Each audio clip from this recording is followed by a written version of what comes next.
कानपुर शहर को स्वच्छ, सुंदर और सुव्यवस्थित बनाने के मिशन के साथ नए नगर आयुक्त अर्पित उपाध्याय ने कार्यभार संभालते ही अपनी सक्रिय कार्यशैली से शहरवासियों का ध्यान खींचा है। कार्यभार ग्रहण करने के कुछ ही दिनों में उन्होंने न केवल नगर निगम के अधिकारियों और कर्मचारियों के बीच जवाबदेही तय की, बल्कि व्यवस्थाओं का जायजा भी लिया। सड़क, सफाई, ट्रैफिक और जलभराव जैसी पुरानी समस्याओं को लेकर अर्पित उपाध्याय ने जीरो टॉलरेंस की नीति अपनाई है। न्यूज पर संवाददाता आलोक शर्मा से खास बातचीत में अर्पित उपाध्याय ने कहा, पारदर्शिता और टेक्नोलॉजी आधारित कार्यप्रणाली से प्रशासन को बेहतर बनाया जाएगा।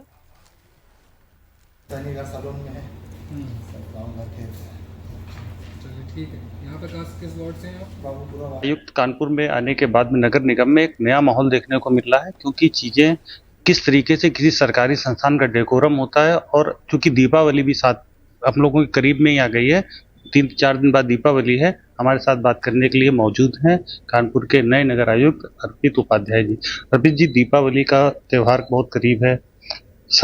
अपने शहर में गंदगी की व्यवस्था, जो अव्यवस्थाएं हैं, उसके लिए सर क्या इनिशिएटिव लिए जा रहे हैं नगर निगम कानपुर? जैसा कि कल समीक्षा में कहा गया है कि और माननीय मुख्यमंत्री जी के निर्देश भी हैं कि आगामी त्योहारों को देखते हुए इसमें साफ सफाई के ऊपर पूरा ध्यान दिया जाए। दूसरा जो पॉइंट है वो स्ट्रीट लाइट्स और उसके ऊपर ध्यान दिया जाए, जो उस पर लाइट लगी हुई है वो ठीक रहें।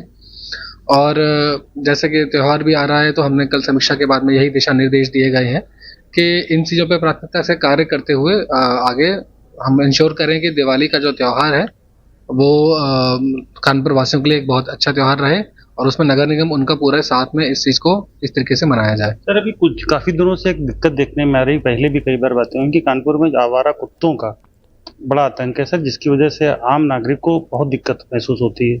उसके लिए सर क्या करेंगे? देखिए, इस प्रकार का जो आवारा कुत्ता वाली जो समस्या आपने बताई है, इस पे जो नियमानुसार कार्रवाई होनी है उस पर हम सुनिश्चित कराएंगे। एक अभियान चलाकर इसमें इंश्योर किया जाएगा कि जो माननीय न्यायालयों के निर्देश हैं, जो सरकार के जो शासन आदेश हैं, उनका पालन अच्छे से कराया जा सकेगा।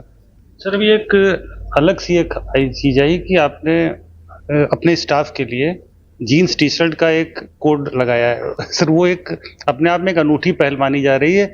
अगर बात करें हम लोग की इस जो आपके सरकार के सरकारी संस्थानों में डेकोरम के लिए, क्या कहेंगे सर इसके लिए? देखिए, ये ऐसा है कि जनता के साथ संवाद के ऊपर काफ़ी फोकस है और जनता के साथ संवाद अच्छे से रहना चाहिए और ऑफिस का एक डेकोरम अच्छे से रहे, तो उसी बारे में दिशा निर्देश नॉर्मल जनरल दिए गए थे कि आपका जो कंडक्ट है वो एक सरकारी कर्मचारी के जैसा होना चाहिए, जैसे उससे एक्सपेक्टेड है उसी प्रकार से रहे और उसी प्रकार से, ताकि जनता भी जब आए तो वो भी आपसे बात करने में, अपनी समस्या को रखने में अच्छे से उसको रख पाए। तो इस प्रकार की थोड़ा सा बिहेवियर के बारे में बताया गया था। जैसा कि आपने देखा, बताया नगर आयुक्त अर्पित उपाध्याय जी ने कि जो एक सरकारी संस्थान का जो डेकोरम होता है उसको देखते हुए ही ये निर्देश किए गए हैं और ये केवल कार्यालय के कर्मचारियों के लिए है। और उन्होंने ये भी बताया कि आवारा कुत्तों का जो